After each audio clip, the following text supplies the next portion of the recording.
White house سے کچھ ہی دور اسام سے نظر آنے والے ریسٹورینٹ میں ہر روز کچھ غیر معمولی ہوتا ہے. پاکستانی تارک وطن قاضی منان ہر ضرورت مند کو مفت کھانا دیتے ہیں. وہ کہتے ہیں کہ مسلمان ہونے کے ناطے یہ اسلامی اصولوں پر عمل کرنے کا ان کا طریقہ ہے. میں یہ جانتا ہوں کہ میرے اس عمل سے میرا رب مجھ سے خوش ہے، کیونکہ میں یہ پورے خلوص سے دل اور نیک نیتی سے کرتا ہوں، بغیر کسی منافع کے اور کسی بھی پہچان کے، تاکہ یہ لوگ بہتر محسوس کر سکیں. میں صرف خدا کو خوش کرنا چاہتا ہوں. منان اس لیے بھی ضرورت مندوں کی مدد کرنا چاہتے ہیں کیونکہ وہ خود پاکستان میں غربت اور بھوک کے ساتھ پلے بڑھے.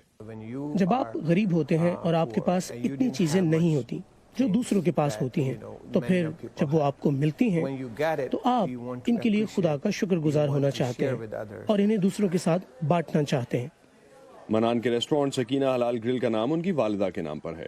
وہ کہتے ہیں یہاں سب کے ساتھ ایک خاندان کی طرح برتاؤ کیا جاتا ہے. مشیل اور پچھلے 8 سال سے یہاں روزانہ کھانا کھانے آتے ہیں.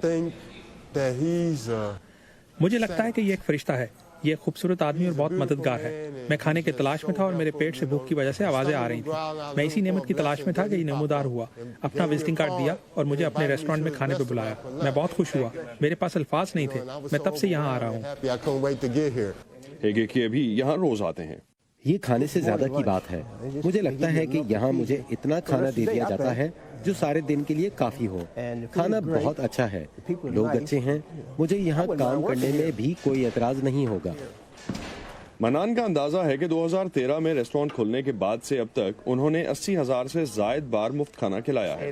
لیکن ان کا کاروبار پیسے دے کر کھانا کھلانے والوں کے سہارے چلتا ہے. ان میں سے بہت سے گاہک مفت کھانا مہیا کرنے کے لیے اپنا حصہ بھی ڈالتے ہیں. جیریلن نیتھی ایونز ریاست مینیسوٹا سے پہلی بار یہاں آئی ہیں. یہ اپنی ذات سے بڑھ کر کسی چیز کا حصہ بننے کی بات ہے. میں اور میرا بیٹا اس عظیم مقصد کا چھوٹا سا حصہ بننے کے لیے آج یہاں کھانا کھانے آئے ہیں. دوسروں کی خوشحالی میں میرے لیے بہت خوشی ہے. اس سے کوئی فرق نہیں پڑتا کہ آپ کس رنگ مذہب سے تعلق رکھتے ہیں. ہم سب انسان ہیں. میں انسانیت پر توجہ دے رہا ہوں. میں لوگوں کو جوڑ رہا ہوں. یہی میرا مشن ہے. جولی تابو کے ساتھ اسد اللہ خالد، وائس آف امریکہ.